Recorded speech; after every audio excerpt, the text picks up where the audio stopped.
This is mandatory app and I will see and listen everything that's there on this phone. Shocking update friends, Indian government ఇప్పుడు ఒక mandatory decision తీసుకుంది.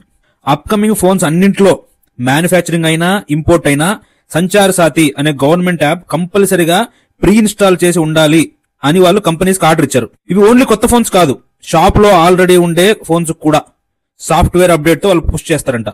ఇక్కడ point గమనించాల్సింది ఏంటంటే వీటిని మనం అన్ఇన్స్టాల్ చేయలేము. ఈ యాప్ యొక్క పర్మిషన్స్ చూస్తే calls, SMS, storage, camera, phones identity అన్ని ఉంటాయి దీంట్లో. ఇది సైబర్ సెక్యూరిటీ కోసం అని గవర్నమెంట్ చెప్తుంది. Fake IMEI, stolen phones track చేయడానికి ఇలా వాళ్ళ రీజన్స్ వాళ్ళకు ఉన్నాయని వాళ్ళు చెప్తున్నారు.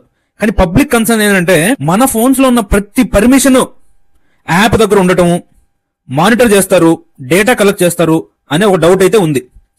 సోషల్ మీడియాలో ఇప్పుడు చాలా మంది కంపేర్ చేస్తున్నారు. రష్యా, నార్త్ కొరియా తప్పితే ప్రపంచంలో ఏ దేశంలో ఇలా మ్యాండేటరీ కంపల్సరీ యాప్ అనేది లేదు. మీరేమనుకుంటున్నారు? ఇది సేఫ్టీ కోసమా, సర్వేలెన్స్ కోసమా?